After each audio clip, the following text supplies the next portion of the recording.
All right. Hello, and welcome to the challenges of remote hiring and onboarding, part of the AAIS webinar series. I'm John Caduce, Vice President and Head of Products at AAIS. Thanks for joining us. Today, we're looking at how to recruit, hire, and onboard the best talent in a largely digital world. This year's COVID-19 pandemic has taught us that work can be done anywhere, that a talent pool isn't limited to a geographical location, and to attract the best employees, employers must be flexible, engaging, focused on building a strong candidate network. But how can companies do this and stay ahead of the curve? We're so pleased to welcome Sharon Emick, President and CEO of Work at Home Vintage Experts, or WAHVE. WAHVE pairs with experienced vintage work at home professionals with businesses searching for experienced talent.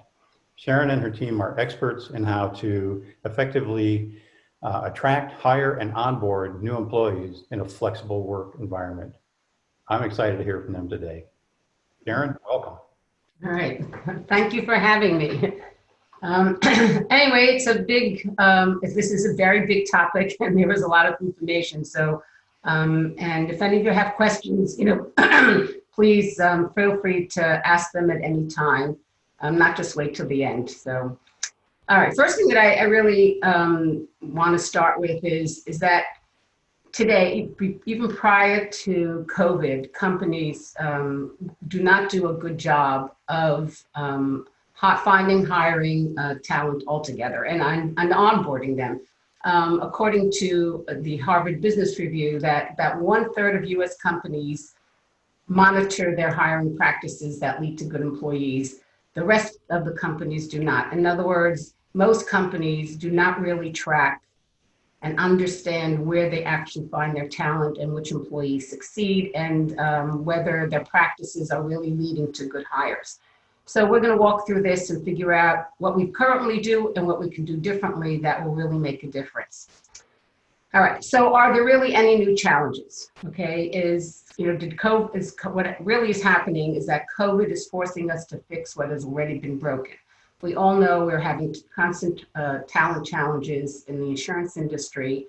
We're fighting over the same few people, and there has been an issue over how to really attract and keep talent. So COVID is only bringing this to the forefront, but it's really been out there for quite some time. So first you need to, how you find the talent, how you qualify the talent, and interviewing, how you interview candidates, and there is a fourth one here, and how we onboard. So we're going to walk through all of these and figure out a better way to approach and succeed at doing this in not only a virtual world, but after COVID is over, there will be a flexible work world going forward. So this will be important for the future. Okay, so we are still functioning in an old paradigm. All right, first it's difficult engaging talented professionals for new job opportunities. Typically what we have is we might go to a recruiter, they try to find somebody at another company who's willing to move. Many times those don't work out. So we use all kinds of sources, but the industry has found it difficult in engaging talent and attracting them. Okay, we have an inability to attract and retain young employees. That's been an issue because they go to other industries. We also have a lot of bias in our selection process. We're still looking at resumes, we see names, we still look at people in person before we even know their skills. And so there is bias still in the selection process, and the industry writes about it, everyone talks about it, but the issue is how do you fix that? We have many companies have already implemented diversity and inclusion policies, but many of them are ineffective because they're not really being practiced. The whole organization hasn't really been closely looked at to see what needs to be fixed in order to make sure the diversity and inclusion policies work. There's been a lack of clear definition of culture fit. For many years, we just were looking at skill fit, and now people are beginning to realize that unless an employee fits with our culture, they may not work out. You can teach a hard skill, but you can't teach somebody a cultural characteristic that might be important to you. We also have a slow time to hire. When we put out a job, it could take us a few weeks until people sort through resumes, decide who to interview, and by that time, talent could get lost. So the issue is also about a slow time to hire someone. The other is we don't plan necessarily for what employees we might need going forward. We do reactive hiring. The minute somebody leaves, or then all of a sudden there's a reaction to hire them, or all of a sudden you realize a lot of businesses been coming in and no one's planned for hiring in advance and training in advance. So many of us still function in a reactive hiring process. Many candidates have a poor experience. When they apply, they don't hear from anybody. You put ads out on Indeed or LinkedIn, and the candidates apply, and it could take a week or 2 or 3 weeks till they hear from anybody, and by then they've moved on. So understanding the candidate experience is also very important. And then there's also a disconnect between hiring managers and HR. Many times HR does the hiring, and the hiring manager it's not, and the HR isn't speaking enough with the hiring manager, or vice versa, to make sure that it's the right person for the right job. So many times there is a disconnect between the two. There's also, historically, we have insufficient onboarding practices.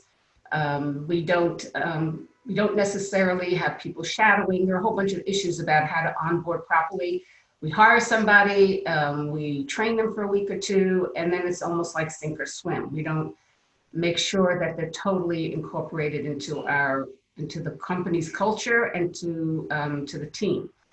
And then many companies still have poor, insufficient training.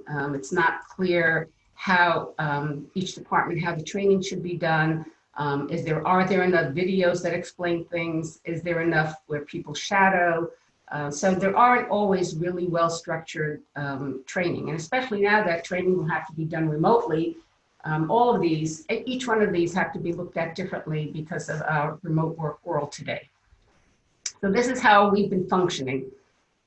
All right, so COVID has become the force of change, because right now almost everyone is 100% remote workforce, unless you're an essential worker. What COVID has proven is that employees are just as productive, in fact, some of them more productive, working from home.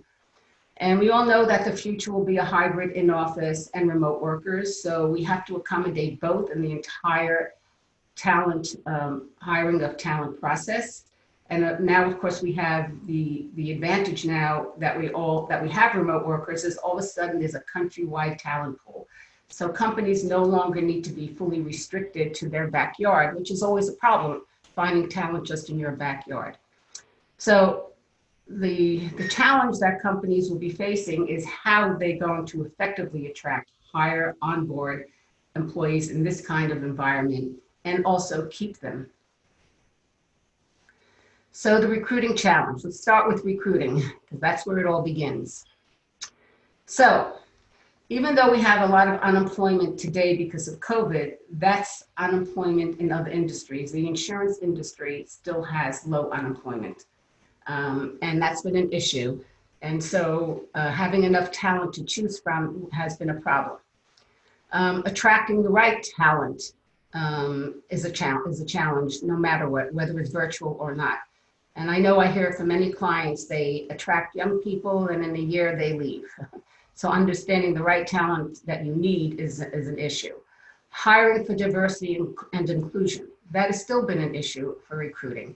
How do we create diversity? How do we know we're not being prejudiced in who we select?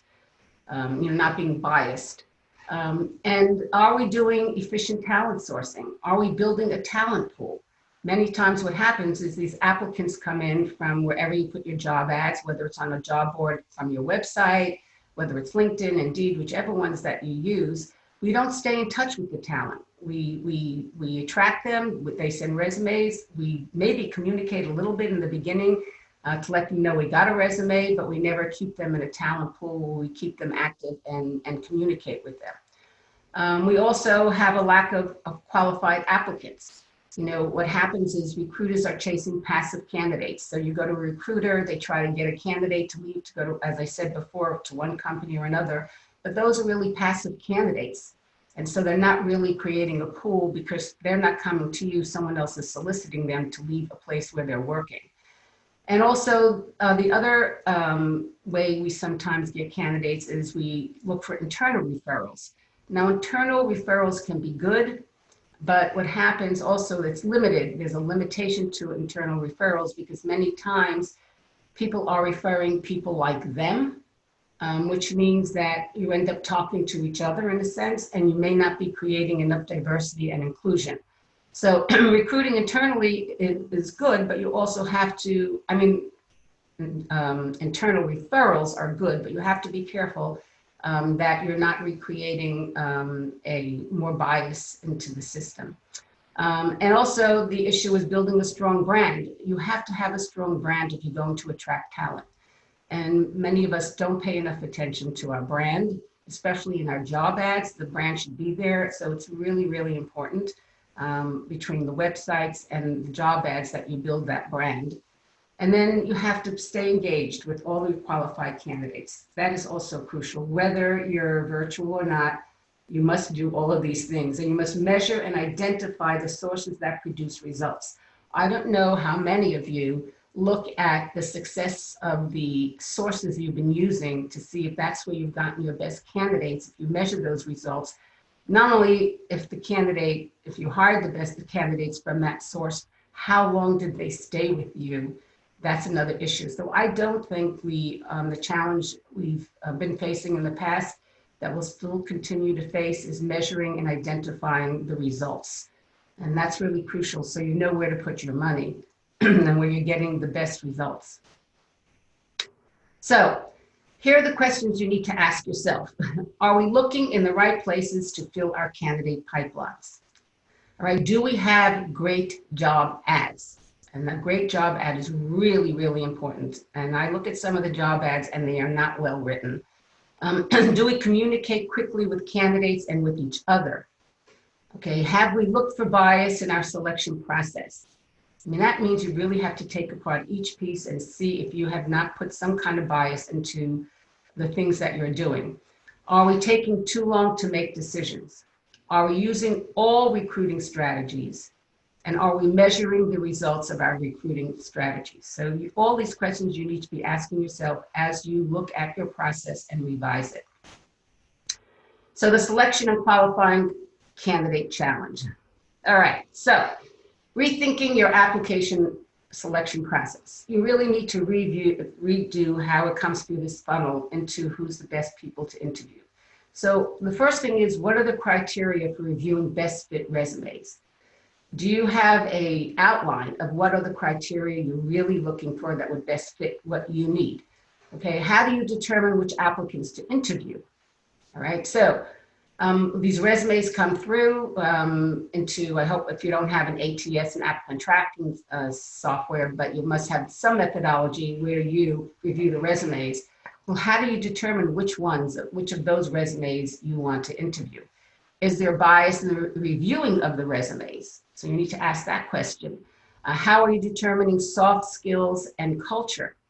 So, and when you review resumes, when you review the job and the person you want to fill that job, do you look at the soft skills, the emotional skills, the culture skills?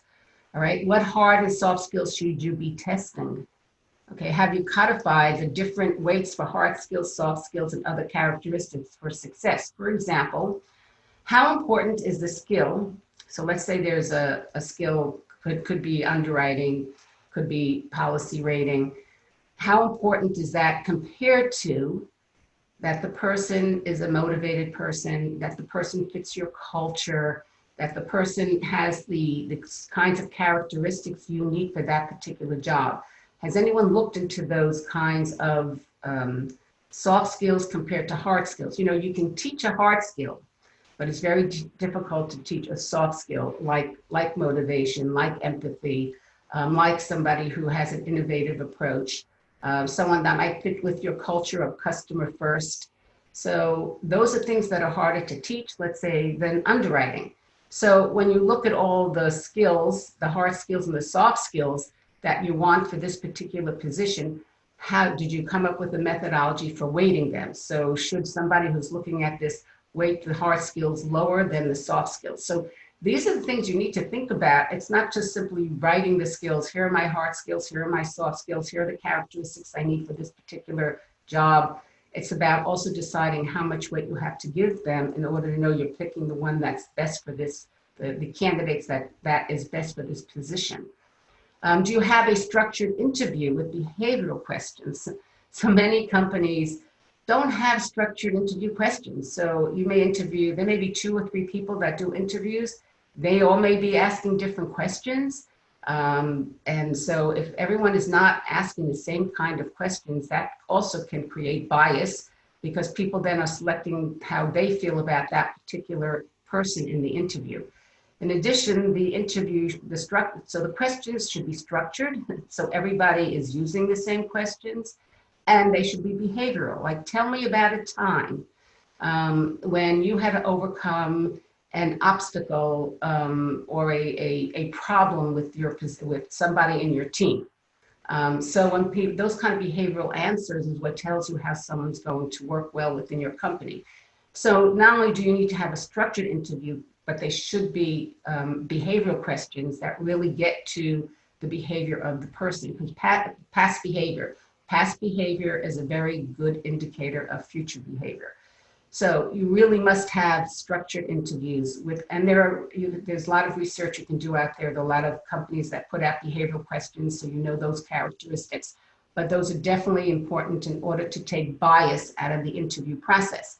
And then do you have too many interviews? I mean, some companies do 2, 3, 4 interviews before they decide to hire somebody. So those interviews, then it takes so long, people just take other jobs. Do you need 4 interviews? Is 1 interview enough if you have the process properly, or is 2 interviews enough? And then is everyone on the same page? Because again, hiring managers may not be on the same page as HR and vice versa.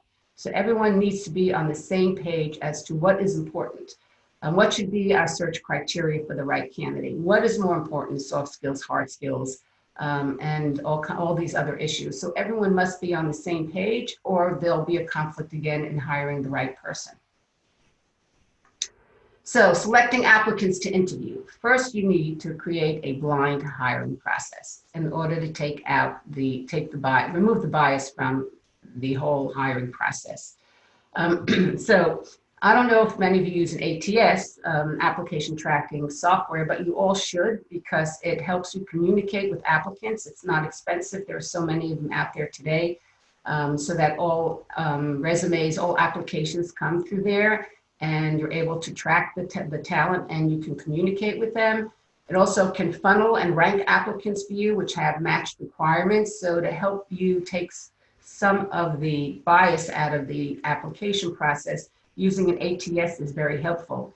And then decide on the number of top ranked resumes that you would want to review. So having an ATS system will help you do that. And then select and rank for the most of least important required hard skills for the position. And then determine the weight of the hard skills, cognitive abilities, soft skills, and culture fit. So all those should come in first before you actually do any interview, because that will tell you which are the best applicants that fit what you need without really knowing their name, without actually visually seeing them, which can create internal bias. So here are my suggestions for what to do in selecting the applicants to interview. You should use cognitive, personality, and emotional intelligence assessments for soft skills and mental ability.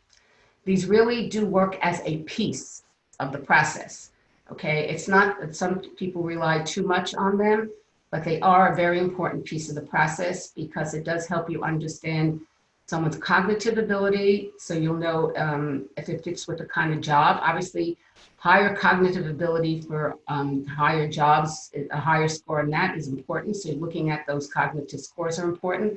How the personality and the emotional intelligence fits with the particular job. So these are all important, separate from the hard skills. All right, then you have to define your culture characteristics to compare with the assessments. So on personality assessments, emotional intelligence assessments, there are adjectives that describe those particular personality and intelligence characteristics. You need to look at your culture and decide what those adjectives are for your culture, and then compare them to what the assessments say. So you could see if they're a cultural and emotional fit for you. All right, so that's one of the ways you should look at how you select the candidates to interview. Okay, next is define the candidate persona for the position. Compare that with the assessment. So for this particular position, what should the person's persona be? Okay, should they be someone who is very specific and someone who has a characteristic of being very organized? Okay, is that crucial for this position? So what would be the, let's say, the best 10 candidate characteristics for this position? Then what you should do is never, and when anyone comes in and applies, someone in admin who isn't going to interview and has no stake in the game should redact the candidate name, the name of the colleges they went to, the year graduated from the resumes. The resumes should just be looked at from experience and skills. Because everyone knows there is bias the minute you see a name, even though people think they're not biased, but internally, subconsciously, there is bias.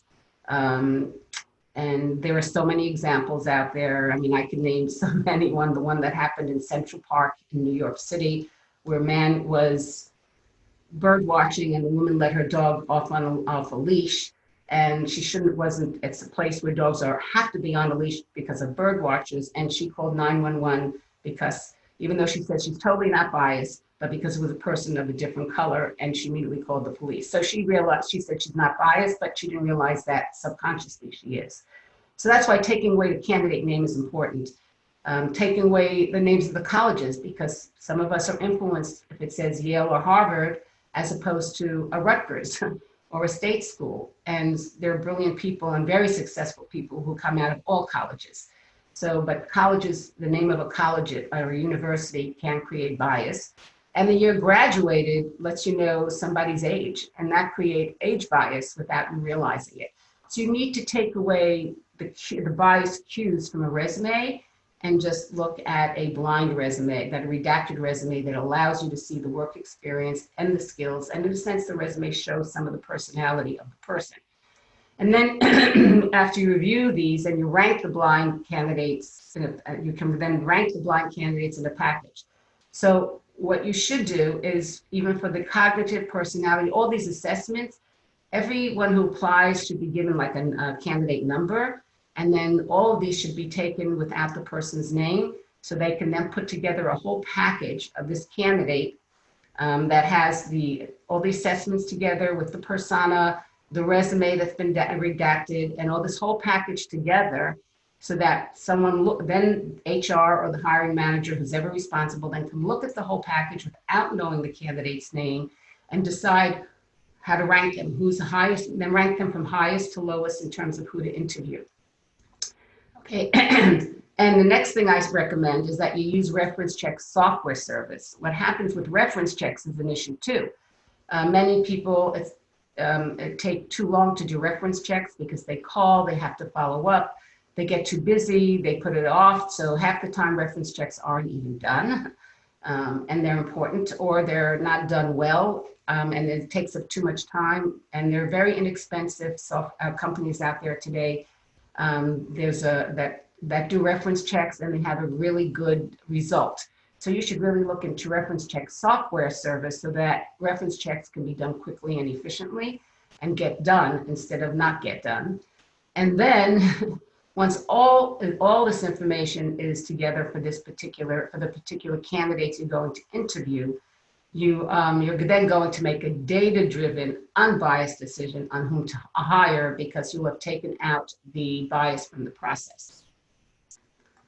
So here's the next thing. So the best practice for the interview. The first thing is the blind auditioning. So the first interview should be a structured interview with behavioral-based questions, okay? So by that time on the first interview, the person's name the interviewer should have the resume with the person's name on it in order to call. So once you decide on the top candidates to interview, then the whole package can have the person's name on it for the first interview, so you know who you're speaking with. Okay, so at least now you know you've selected the best candidates. But the first interview should be without video. All right, whether you're back in the office or it's still COVID, whether it's COVID or back in the office, so even when you're all back, the first interview should not be done by video or in person. It should be done without seeing the person. And there's a reason why. I don't know if you're all familiar with the blind auditioning that goes on with the opera, and that goes on with all the philharmonics, is that they have learned that, especially in opera, that when people see you, they immediately make a judgment about your voice. So they now put a curtain behind the when they want to audition for an opera singer. That opera singer is now behind a curtain, and they put carpets, so you cannot hear if the person's heavy or thin, because that influences people's judgment about the voice of the person as well.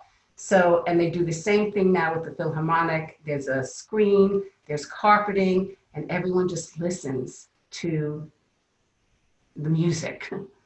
And this is the same thing with the first interview. Instead of being visually looking at somebody and being influenced by how they look, you should do the interview without video and not ever in person, and listen, talk to the person, listen to the answers, listen and ask questions for good culture fit, give a realistic preview of the job. You can record the questions in advance even and send it to them and say, these are the questions we're going to ask you even. But you need to do this without seeing someone in person. It should be a blind audition interview. The second interview, if it's still COVID today, so you can do a video conference on the second call, but it's the first call that's going to determine which of the ones you're going to want for the second interview. And obviously the second interview would be the hiring interview. So therefore you'd have to see that person. And out of the few people who decide to do a second interview, then you can make that decision. But at least until that second interview, you've taken out as much bias from the process, and the people that are going into the second interview are the most qualified for the position, no matter what their color, no matter what their size, no matter what their weight, no matter what their age. And so that's how you also help bring diversity into your company. So onboarding, inside or outside. So let's discuss how to onboard. Now that you've got the 5 best that you've interviewed, let's say, and I've decided on the person to hire, what are the best practices for onboarding somebody? And this doesn't matter whether it's inside or outside. The onboarding can really almost be the same. So first is, as have a company tour. The first thing you want to do is introduce someone to your company. So you can use any program, and you can make any video of your company. You can have a video of the inside of your offices to have them take a walk around, a 360 walk around your company, so they understand the company, how it looks and how it operates. You can create videos with a welcome message from the CEO and the executive team. Even when you onboard someone inside, depending on the size of the company, the CEO isn't always there to welcome somebody. So whether it's inside or outside, there should be a welcome message from the CEO and the executive team welcoming every new employee. There should be onboarding guide videos. So how each thing is done as you onboard, a video walking everyone through what is the onboarding process. A picture is worth 1,000 words. So even though we write everything down and we give somebody an onboarding written guide, a video would really help them walk through it much better. So you can give them a written one, but the video really is so much more effective. You can video employees doing specific jobs so they understand how their job gets done. You can do virtual introductions, allowing new employees to see the names and the faces. So as long as if it's a virtual employee that you're hiring, and so you can then, and not somebody, so we're still in COVID, but even if you're back in the office, if you still have someone who's going to work remotely, then the whole team should do a welcome. Each one should welcome that person and be in a video so that everyone sees their team. They see the faces and the names of who they're going to be working with. And it's so easy. Everyone can do a video at home. Everyone knows how to do that now with Zoom. You can just video yourself and someone can put them all together. And then you can welcome an employee who's working remotely so they visually know who you are. And then you can do all kinds of how-to videos. How do you do this? How do you log in? How do you sign out? How do you use the voicemail system? All these can be done in how-to videos, which are so effective, again, whether you're working remotely or even internally, when everyone's back in the office. And then mentorship and training. You can select a mentor for the new employee to shadow, and you can do this remotely. We do it all the time at WAHVE. You can shadow someone just even using Zoom. You can watch them. You can listen to them on the phone. You can hear everything and learn. So today, using video, even in an office, is effective. If you want to teach somebody and you want them to shadow and see, sometimes it's even easier. The old-fashioned way is to sit at someone's desk. So I have a new employee, they're going to sit next to me and they're going to shadow me and watch me. The problem is that they're sitting next to me and they can't always see what I'm doing because they're next to me. Even if you're in the same office, shadowing through video might be easier because they share the screen and they can actually see on the screen what they're doing instead of having to look over on their shoulder to see on their monitor what they're doing. So I'm just suggesting also going forward that using technology, whoops, sorry, went to the wrong one. Let me go back up. That using technology, even to mentor and train, is good. Whether using shadowing through technology is better, even when you're in the office. And so you can use Teams or Zoom or Skype, whatever the software that you're using. Everyone knows how to use these things today, but that would be my suggestion. One of the best ways to mentor and train. And then you have to communicate prior to the start date with regular check-ins for the first 3 months. In other words, people, they bring them on board within 2 weeks, nobody checks in with them. No, there should be regular check-ins for the first 3 months. And after that, after the start date, you need to build engagement. You need to make sure they become part of the team. And you can use some quick poll tools. You can send, there's some easy polling software. You can send them to their phone, their smartphone. How was your first day? Then it's a week later. How was your first week? Just a quick polling so that they answer and they know you're engaging with them and getting their feedback. So and how is your team? You can come up with all kinds of little polling things that you can keep the new employee engaged in to make that employee know that you really care about how they're feeling and how they're adjusting to the new position. Also, you need to get cultural, okay? You have to highlight the company's culture, the value, the history, and why it's a great place to work. And not just by putting it in that, in a manual, oh, here's our culture. No, but you really talk about it. And I would even do a video about the culture and maybe the charities you support.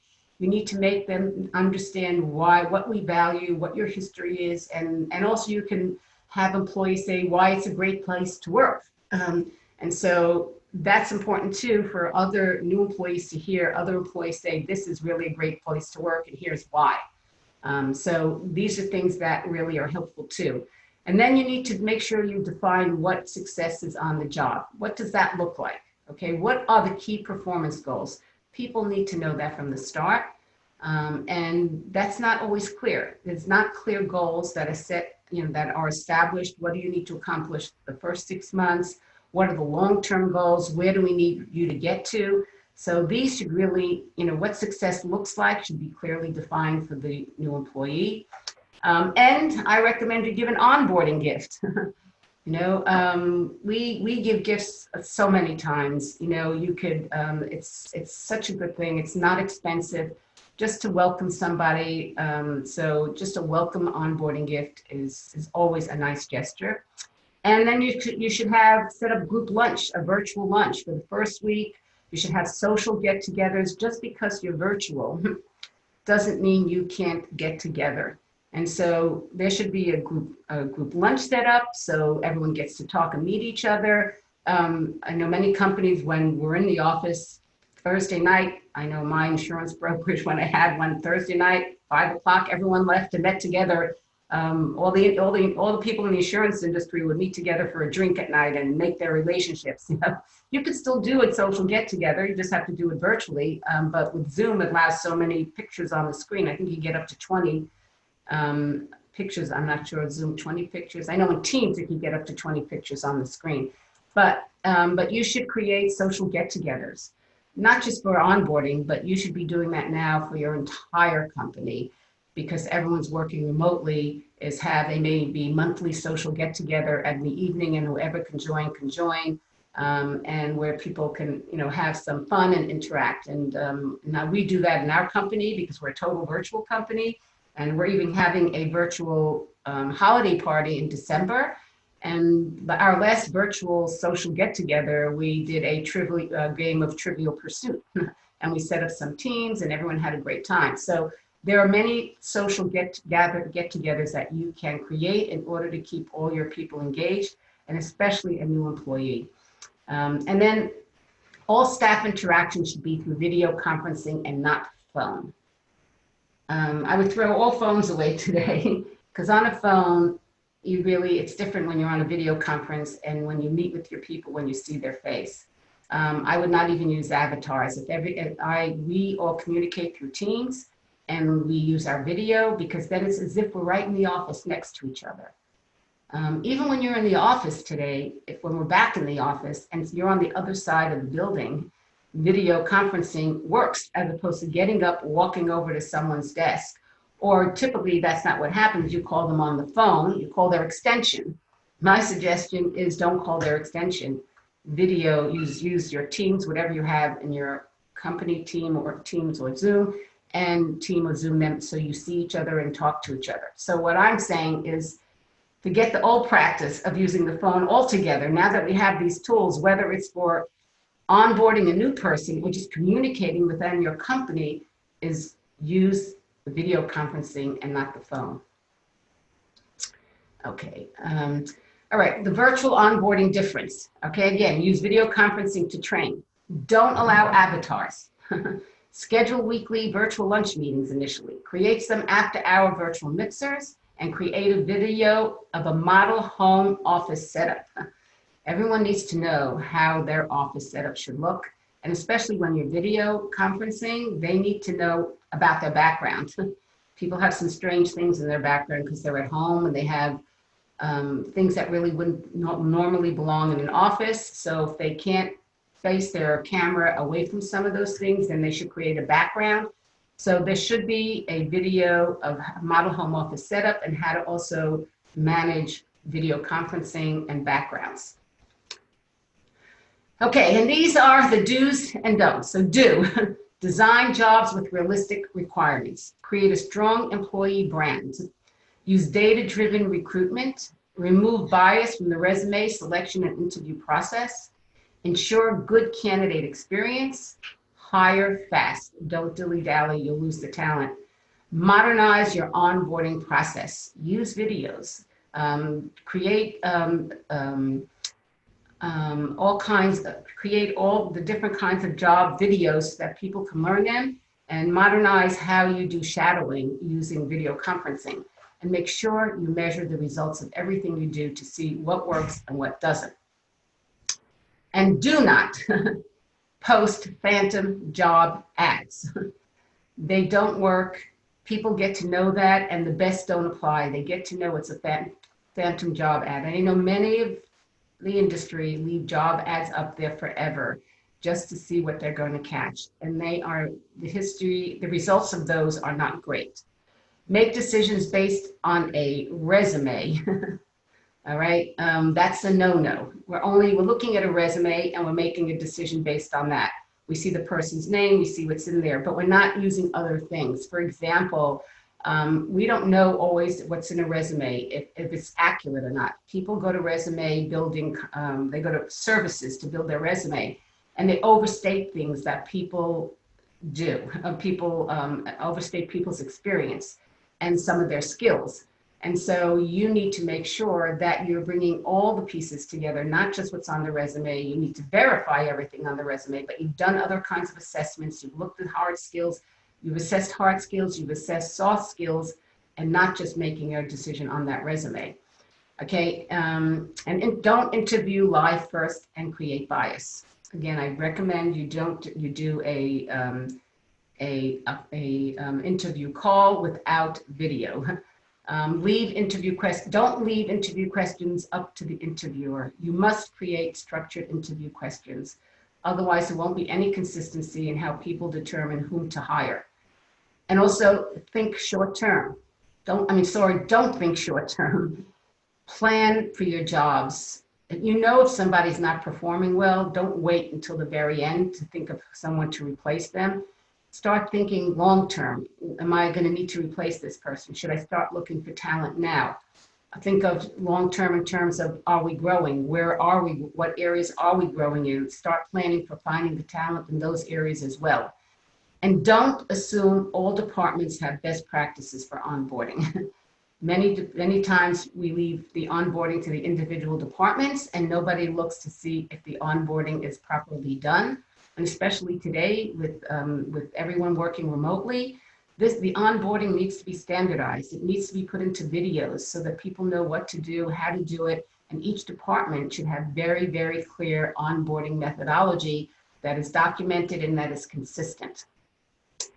And so, to summarize, the changes that we need to make today in a virtual world needed to be done anyway. We're still been interviewing using a biased methodology, which has really had an impact on diversity. We have been using paper to teach people how to do things as opposed to video learning, and using all the technologies that we have today in order to enhance our processes. So you really need to go back, and many of you may be doing many of these things already, but I would suggest that you relook at all the things that you're doing and implement a number of these things in order to improve how you attract, hire, and keep talent. Anyway, thank you, and if anyone has any questions, I'd be glad to answer them. All right, thanks, Sharon. That was fantastic. I'm going to throw the floor open for questions in just a moment. But before I do that, I wanted to kind of get your thoughts on something. You know, AAIS, we're a remote organization. I work remote full time, and you know, I kind of have gotten accustomed to working remote because it's been part of our culture all along. With COVID-19, I'm sure a lot of companies are really exploring remote for the first time. You covered a lot of really good things there, what to do, what not to do. But I'm really curious, what do you see as the #1 challenge that companies have that are looking to go remote or bring in remote workers for the first time? So before you get to the answer, let me just throw this out to the rest of the audience so everybody can start working on it. We are opening up the floor for questions. You can submit them on Zoom in the chat box, and we'll get them to Sharon to answer. All right, Sharon, back to you. So I think the biggest challenge that companies are facing is that they're so used to, even though you guys have been remote, when you had to hire somebody, did you interview them in person? How did you approach hiring someone in a remote environment? Or did you interview them remotely? John, what did you do?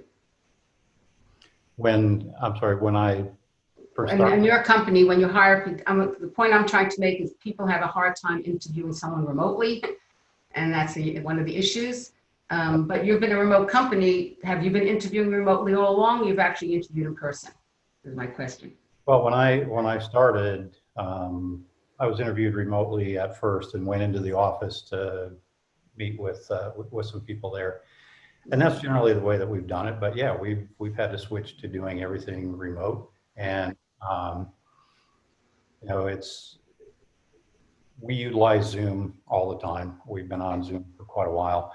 And it's really, for us, it was a matter of, as we made the transition to not bringing people in to meet face to face, really just making sure that we're having the same quality of conversations as we go through the process. And, we've been able to do it. And again, I think that's, for us, it was fairly easy to make that transition because it's been part of our culture for years. I think what everyone is facing is because it's not been part of their culture. One is, first of all, when they put the job ads out there, they're still using zip code. What's the area around my company's zip code? So one of the first things is they're still finding talent only in their neighborhood because the job boards go by zip code. And so if you want to have someone in another part of the country, which you can today, you need to figure out another approach to how you're using the job board so that you can get talent from across the country to apply. That's one. Changing how you're recruiting is important. Two is getting used to the fact that people are not comfortable interviewing over a Zoom yet. They still prefer, in the office, seeing you in person. So people have to overcome that issue of thinking that, I interviewed over the video, but it doesn't mean I'm going to like you when I see you in person. So and that's not accurate, because the video conferencing is so well done that in order to do a good job, my suggestion though is to come up with, if you have a structured interview and you have the questions, then the interview isn't as complicated because you now have questions. The problem with sometimes video interviewing is it's not structured. What do you ask? You're just going to shoot the breeze, see if I like you or not? No. So especially because you're video conferencing, you do need a structured interview. And it might be helpful to send the questions to the candidate in advance. You should decide that, some of the questions that are important, maybe not all the questions, but at least give them a heads up so you can have a really productive interview. So you need to make sure you set this up properly so it's not so complicated to do the interview, but I think that's the problem. You can go through the whole resume process, see who you want to interview, even if you don't implement all this blind hiring recommendation that I make so that you get the best talent, because not everybody is going to go to that length to take out bias. But the interview process, you could do some of that by having the structured interview questions, maybe not seeing them in person on the first one, but then on the second one. So anyway, so I think that's the biggest issue, is how do you do this interview and know that's the person you want to hire. But if you do all the pieces up front, it'll lead you there. It won't be so difficult. All right, thank you. Sharon, we have a question in here. Someone is asking, so a couple, there's two, I guess the main one here is, how do you help people balance work and life when working fully remotely? Okay. All right, well, that's a guideline you have to put up for people, because what we do is we make clear, first we talk about, results, okay? And we try to let everybody know that it's not about how many hours you put in, though, you need to work, but it's about the outcomes of what you do. We also tell everyone to remember, especially now with COVID, you have to manage your personal life. The managers should be taking a role with helping their employees understand how to do that. So you need to know, for example, does this employee have 2 children learning at home now? And they also have to work. So now, and their husband is now working from home. Is there 4 people now working from home?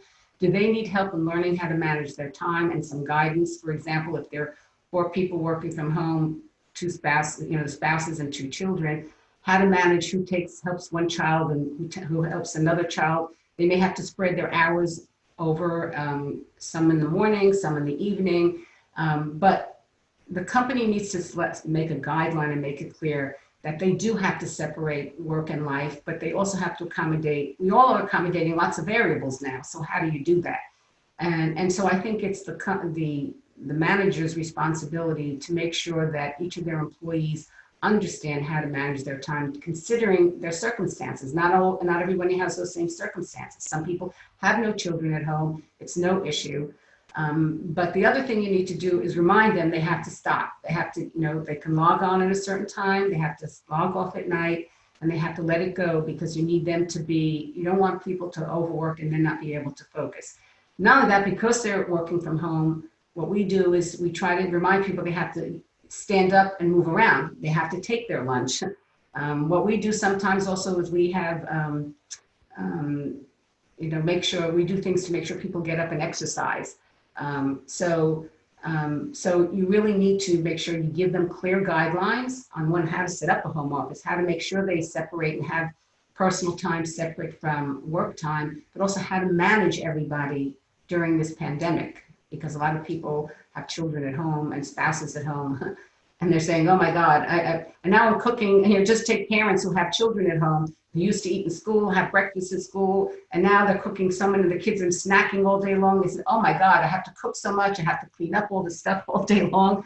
So there's so much more on their plate right now. So we really need to help them manage that.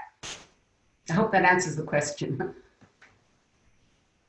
Was the second piece to that, Rick?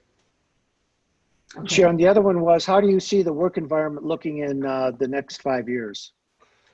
How do I see the work environment? How I think it's going to be a flexible work environment. I think most companies are going to have people who want to work from home, work from home. So there are some people who are going to work from home all the time. Let's say you're around Atlanta and it's an hour just drive to get to work because of traffic, and they choose to work from home. Maybe come in once a month, for meetings.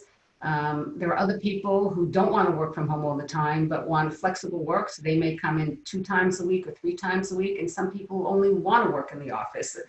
Some companies are going to go totally virtual. And if somebody wants to work in an office, they may end up going somewhere else. But for the most part, I think you'll have all 3. You'll have flex work. You'll have people who want to come in every day. And then you'll have people who are totally remote. And office sizes will get smaller.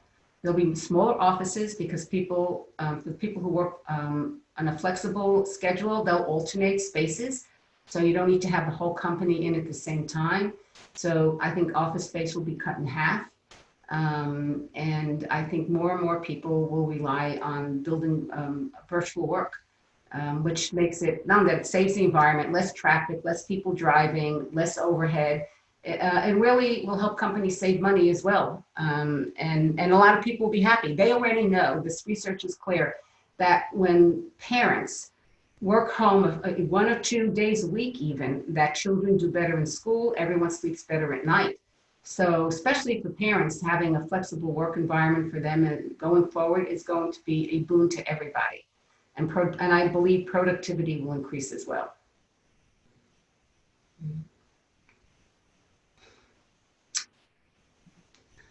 Any other questions?